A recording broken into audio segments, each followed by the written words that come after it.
Hey guys, David Villa here. Welcome to another episode of GC Talks. Today I'm going to sit down with the founder, president, CEO of Brick Media here in Tampa, Florida. His name is Jake Kurtz. It's going to be an incredible interview. Young entrepreneur, successful, loves the Lord. Check this podcast out.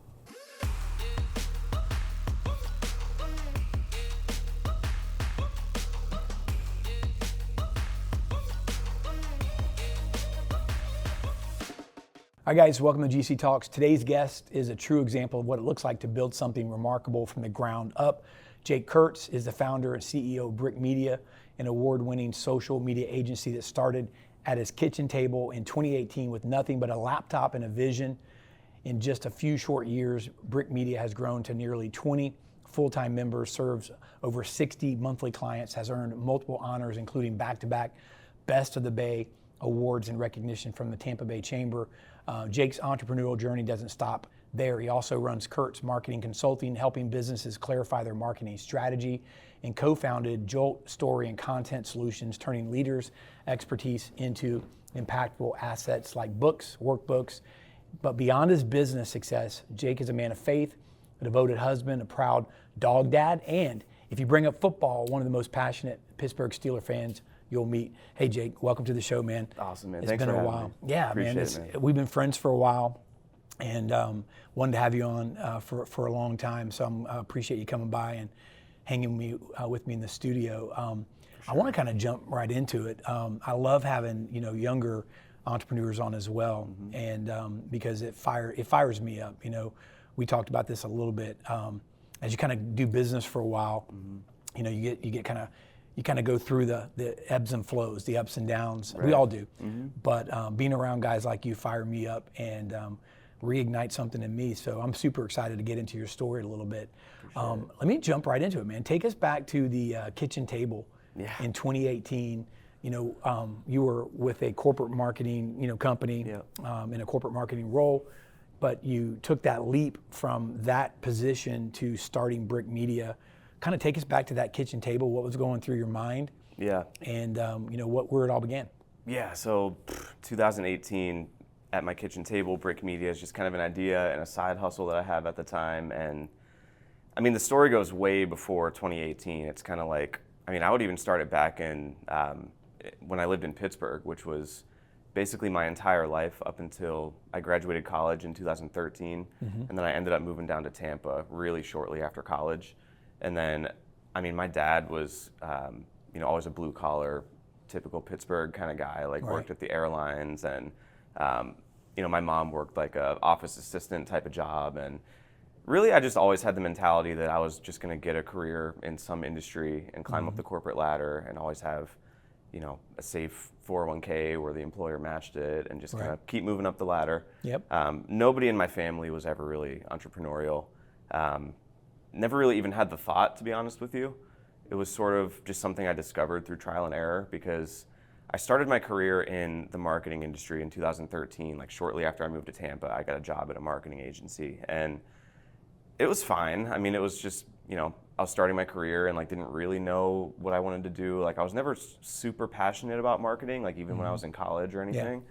But it was just a job. It was a good career that I was interested enough in that I was I can at least see myself doing this. Right. And then I was always noticing that every 12 to 18 months I was getting antsy. I was getting impatient. And that would always result in me going on LinkedIn or Indeed and finding a new job and then interviewing. And I pretty much had 6 jobs in the first 6 years of my career, which for a while I was like, man, is there something wrong with me? Am I just super impatient?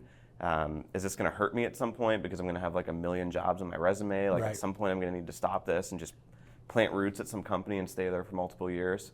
And, I was always hearing this from my parents and my other friends who were just like, man, you can just never sit still. Right. And I never really thought of it in a way that was man, maybe there's something entrepreneurial in you. Until I was at an agency in 2016 where I was always hearing about people and their freelance opportunities that they were working on outside of their job. And I guess I was just kind of naive at the time and didn't even really know that it was a thing, because I was always just so focused on what job I was going to have and what my future career was going to look like. And then once I started diving a little deeper into that whole freelance thing, I started looking up podcasts and YouTube videos and saw that there was like this whole world of people that were talking about side hustles and freelancing and like making extra money on the side. And at the time for me, it wasn't really with the intention that I'm going to do this full time. It was just kind of, instead of quitting every job I have after 12 months, like I'll just make extra money on the side so that at least I'm not begging my boss for a raise after 12 months and then, deciding to go somewhere else afterwards. So I always just thought I'll have my main thing and then I'll have my side hustle. And then once I started doing content on LinkedIn to get my name out there and picking up clients on the side for social media, for ad management, for website building, which are all just kind of self-taught things, either from jobs or just from interests. But I was pretty much just doing anything and everything that I knew how to do in the marketing realm and just putting it under my own name on the side. And then I started realizing that all of my excitement was going to everything that I was doing outside of my 9 to 5. Yeah. And it was at that point that I realized, like, man, like maybe I do have something that's entrepreneurial in me that maybe I just never realized before. And right around the same time, ironically, was also when I found my faith again.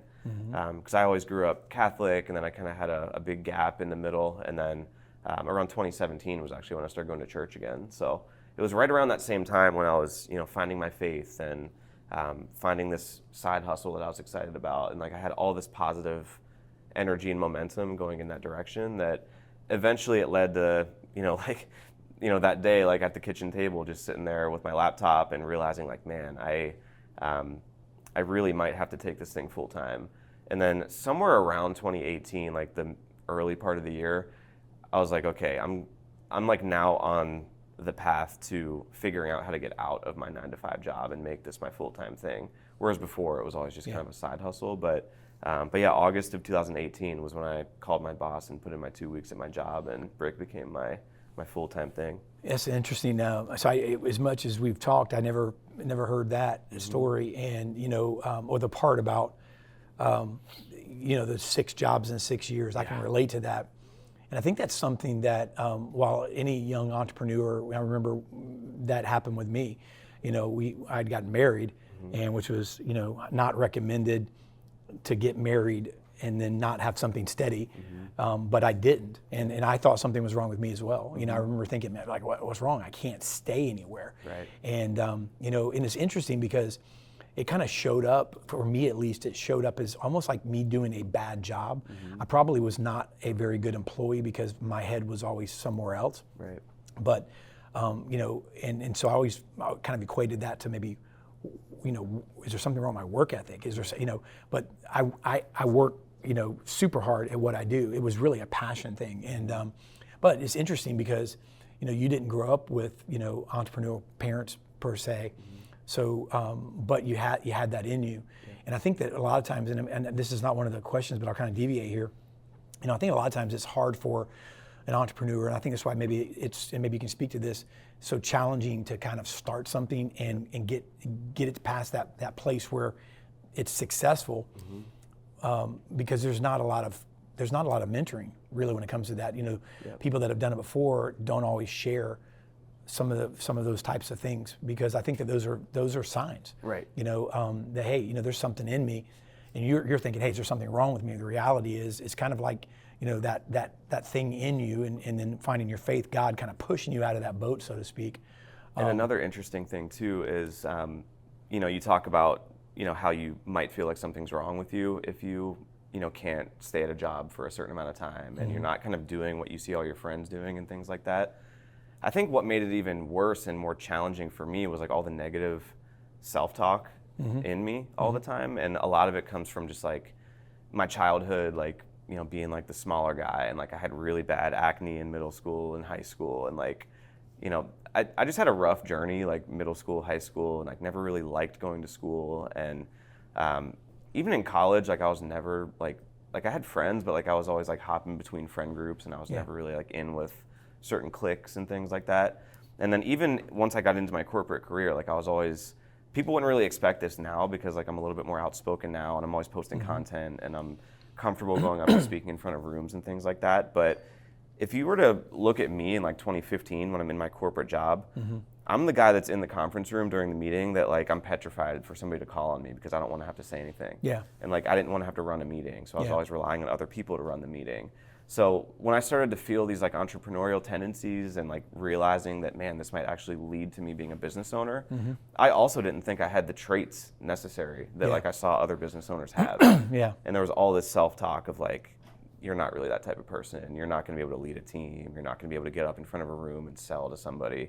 So not only was it the lack of past experience and mentorship, but it was also this like identity shift that I had to have at some point. Yeah, I can relate to that 100%. It's interesting. You know, I'd love to interview a lot of business leaders with regards to that, like sit in a room and talk to them, because I think that happens more often than not. I think it's more common. I remember being terrified, you know, and of course I'm, you know, a couple of decades older than you. Yep. But I remember, you know, in school, you know, when you had to do public speaking, you know, in class, and I was petrified. Like, I mean, literally, like, I'm gonna not go to school. And that's hard to imagine with you now. Oh, but it's horrible, and it's like, so the thing that I feared the most, the thing that I was like, you know, that I didn't want to do, is the very thing that kind of like God gifted in us, and so it's interesting that, and I think that there's probably more entrepreneurs or more individuals that you see in that role that probably, if you knew where they came from, they probably would share some of those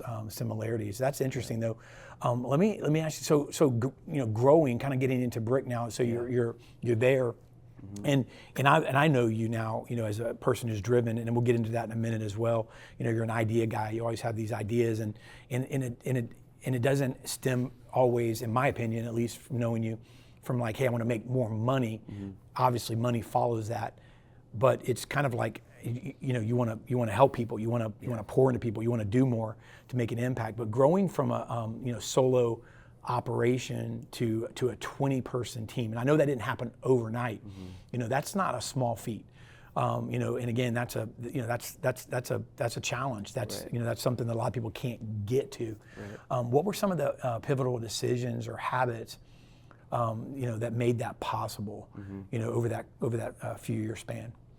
Yeah, I mean, there's a lot of things that obviously led to getting more clients, more revenue, which obviously frees you up to even make those decisions. But I do know a lot of business owners that even if they get the clients, even if they get the revenue, they still can't get past that, like either them as a solopreneur kind of person, or like having just a couple of people that are helping them out. Yeah, it's really rare that I come across people, you know, obviously more people like you that I meet. Like, I'm starting to experience more and more people that have a lot of employees, but in some of my friend circles, like a lot of the guys that have businesses, it's really hard to find people that have actually scaled past a couple of employees. Yeah. And I think a lot of that is honestly the difficulty to let go. They just have a really hard time letting go of doing everything themselves. Yep. And I think a lot of that is because people have a hard time delegating, people have a hard time trusting, and they just have a fear that, like, as soon as I let somebody else do this, it's gonna fall apart. And do you think it also, this fear, you know? And I agree with that wholeheartedly, like a kind of a perfectionist in you, you know, finding people who share your passion, share even your giftings, things like that. Do you think it also comes, I remember thinking back on some folks I've dealt with over the years, kind of maybe coached, poured into. I remember one guy that had a company that you know, did different types of wiring and technology, things like that. And I remember him talking to me and multiple times where he's like, I'm at this place where I'm making X amount of dollars, you know, which is more than I could make or would make in my 9 to 5. So he's making the income. But he was doing the work, and he kind of got to a place where he reached this threshold where I can't personally take on any more work. Like, me personally, I don't have enough time. Like, I'm working longer hours, you know, and the work's there. I could take on more clients, make more money, but I can't do it. But then if I hire somebody, it's that leap of faith of like, I've got to cut into what I'm making for a temporary period of time to compensate them to get to that place, you know. And there's that.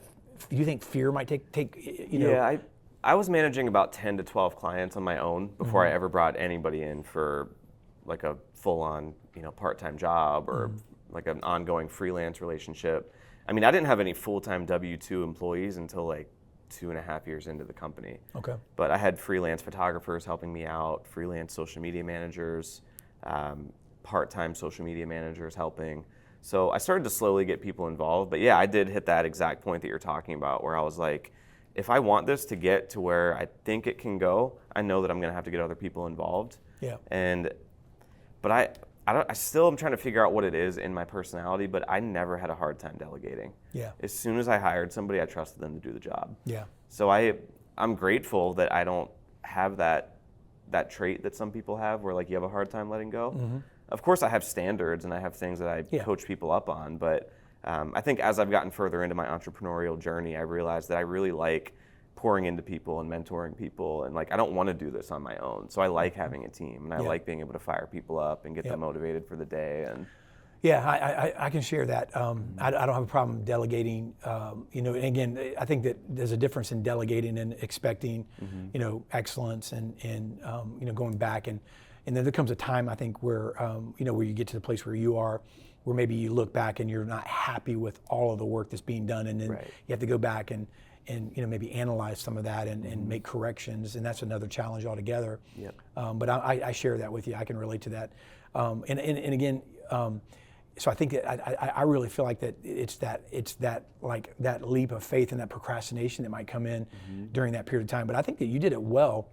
That's something I think somebody can take away from this. If somebody's watching right now, one of the ways, and again, I know social media is different than maybe different types of companies, but how you brought in freelancers, you brought in basically 1099 people, so you paid them as you needed them, and instead of so there was a less of a commitment on your end. I think that's pretty smart as well. And also too, like a lot of people, it's intimidating whenever you're in those early days of your company and you're like, how do I even hire an employee? Like, what are the documents I need to fill out? What do I need to do? What do I need to do to make sure I'm compliant? And how do I run payroll?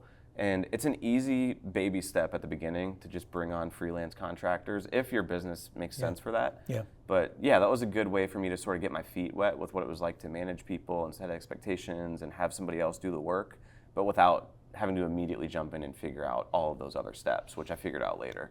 What do you think before I get into your faith a little bit too, what do you think the biggest challenge is? The statistics are really high. We know people that, personally that are, struggling and challenges in their first couple of years of business. Why do you think it's so challenging to get through that first couple of years of business? And I know that maybe you didn't experience all of those challenges, or maybe you navigated them better than others. I did as well. But why do you feel like there's some challenges, and then the statistics are so high where people give up, in that first couple of year period of time? Do you think they didn't count the cost? Do you think that there was no foundation or what do you think? I mean, I know I think there's a few things that go into that, and honestly, like, I think a lot of it is sort of like more of a tough love conversation. A lot of the time it's like people just need to, they need to realize not everybody's meant for entrepreneurship. That's and good. Sometimes you don't even find that out until you're a couple years in and you can't figure it out and you can't get it to the next level that you want it to get to. So I think it's just people coming to terms with the fact that not everybody's meant to do it, and that's not a bad thing. Yeah. I almost think that people think that if you're not meant to be an entrepreneur, like it's like a bad, like it makes you look bad or something. Yeah. And I know a lot of people in my life that thrive at their 9-to-5 jobs, and they make multiple six figures, and they're super happy, and they keep moving up, and they have great work-life balance. Yeah. Not everybody should be an entrepreneur, and I think the way that social media makes it look, and the way that it's just easy to register an LLC and start something and start a website. And I mean, with AI now, you can have a website built in like 15 minutes. Yeah. And you can start posting content on social media and put business owner in your bio, and you think you're just an entrepreneur at that point. Yeah, I know people that struggle with, and I not counting the cost, because when I mean cost, I don't just mean monetarily. I mean, because it ultimately is affecting you monetarily. Yeah. But I think that counting the cost is like, you're good at something, and it's like, I love the freedom that maybe this brings, or the idea, maybe seeing it on social media or seeing someone else do it. But then the counting the cost is maybe I have this skill set where I can help somebody do this, but I never counted the cost of how am I going to get clients? Yeah. Because you happen to be like myself, you happen to be somewhat of a salesperson as well. So there's the ability for you to, to attract clients as well as do the work. That's a tough thing, because you could have a great idea, you could have a great party set up, but if nobody comes to the party, nobody comes to the party. And I think that that's one of the costs I see people struggle with a lot. I have this, I can help a lot of people, but I'm having this issue bringing in clients. And I didn't realize that was going to be such a challenge going into it. Yep. And part one to that was like what I was saying, where it's like some people are just not meant to be an entrepreneur in the first place, and they just don't have kind of that natural ability to just make it happen. Yeah. But then there's the other side of it where some people, I think one of the other big issues with like why people can't get it past that initial phase is because all they want to do is sit around and strategize and ideate and plan and whiteboard and vision. It's like quicksand. All they want to do is sit there and think about everything, but they don't want to do it. Yeah. Everybody just wants to sit there and talk about it, but nobody actually wants to execute. And I think that's something that I have that sometimes even my team is like, Jake, slow down. Because like all I want to do is just execute. Right. Like I almost have the opposite problem where I don't strategize enough. I just go do it, and then I figure it out as I go. A lot of times you're a visionary, and a lot of times you have to. Most successful business owners that I've met, that we know, that people that we talk to, if you talk to them, they're probably visionaries. If not, they either have a partner that's in it with them that is, or they brought in some sort of person very early on. When I say visionary or actionary, you could have the vision for it, but you have to have that person that is very loyal. It could be a second person or whatever, but there has to be somebody that can activate, because it's like quicksand. Yeah, and I see that a lot. If you don't have both, you got to have somebody else doing that part for you. And that's a hard thing to do, because if they're not part of it, then a lot of times they still don't share that initial passion for it as well. Yeah, I think if you don't have a partner and you're trying to be a sole owner of something and get it to the next level, you have to have the vision and the execution. I agree with you. Yeah. Yeah, that's good. So you've said this, we've talked about this, faith is the foundation of your life. Yeah. I know that, obviously as a man of God, as someone who, serves in the church and, helps people and leads, how has your walk with Christ, influenced the way you lead your team and serve your clients?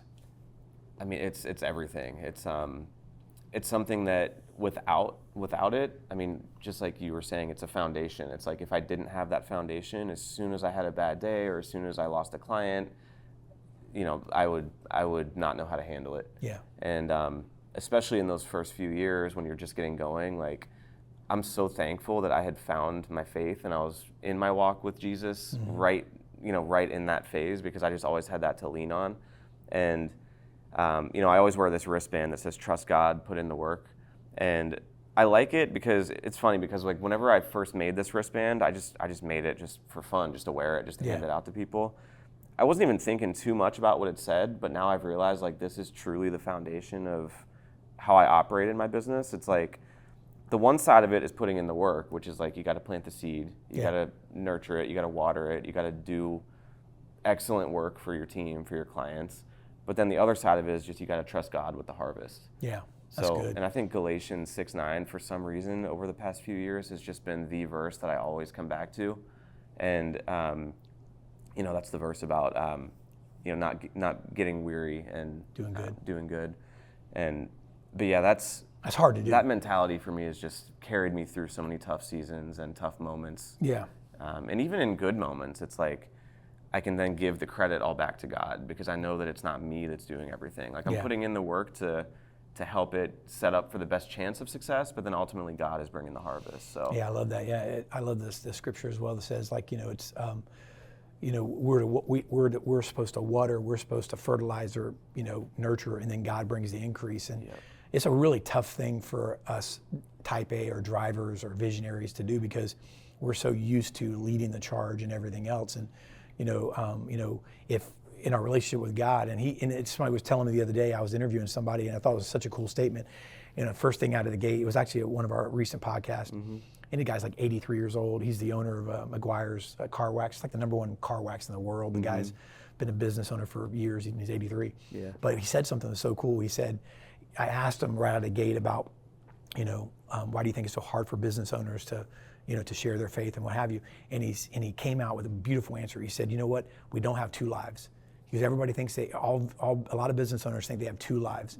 He said it's not two lives, it's one life. Yep. And that sums it up right there. It's like, God wants to be in that driver's seat, and I love that about you. I've watched you grow, even though the few years I've known you, and you're making a huge impact on everybody around you. It also brings a level of humility to the table, I think, that a lot of business owners lose after they start to experience Talk some about success. that for a second. That's important. Yeah, I mean, because we don't have the Midas touch. Yeah, we don't. yeah. We think we do, but we don't, right? Yeah, and I don't know. I mean, I think there's a lot of this whole, I know you've talked about it before, where it's like the self-made versus God-made mentality, where you can easily look up after, like for me, it's going to be 7 years of my business, and this month actually it'll be 7 years. Congratulations. And we just won all these awards, and we're in the 7 figures in revenue, and That's 20 awesome. employees, and maintaining healthy profit margins. Like, it's all going well, and I could very easily be like, man, look what I built, look what I did, look how awesome I am. But I think when business owners get to that point, they reach this vulnerable place of like, if something does go wrong, it destroys them. Yeah. And for me, I have this level of humility because of my walk with God, where it's like, I know that I put in a lot of the work to allow some of these things to be possible. Yeah. But ultimately, at the end of the day, God's blessing my business, and He's the one that's making it all actually happen. And That's cool. and honestly, too, even like before podcasts like this, before big meetings, I'm just sitting in my car like, God, just let me be myself, like channel through everything I say in this conversation. Yeah. And like, I went up and had to speak in front of 300 people to accept an award. I'm sitting there in my seat, like right before my name gets called, like, God, I don't know what I'm going to say. Like, just make sure that I glorify you with what I say and when I'm accepting the award. And it's just so some of it's just like your foundational, how you view your daily life, like being with God. But then some of it is just like those small moments, like remembering to involve God and pray before meetings and pray before you walk into a building, and just always keeping it, like you said, as one awesome life. That instead a of lot two of people separate. wouldn't. A lot of people wouldn't think that. Right before you're getting up to get ready to take a speech and get it, and you're walking up there, then to kind of bring God into that scenario, and that's incredible. It's not even praying like, don't let me stumble over my words, don't make me look like an idiot. It's Let like, me represent God, you. just let me like glorify you in this moment. Yeah. So you talked about that bracelet there. I noticed being around you for the last few years, also there's another bracelet you've worn that says brick by brick, and so I know that's part of your company. But what's the story behind that, and how has that mindset shaped the way you built your business? Yeah, it's funny. It kind of happened in reverse. It was like Brick Media. It was just sort of a metaphor for building something at the time, and building your marketing, building your brand, and that was sort of the original reasoning. Yeah.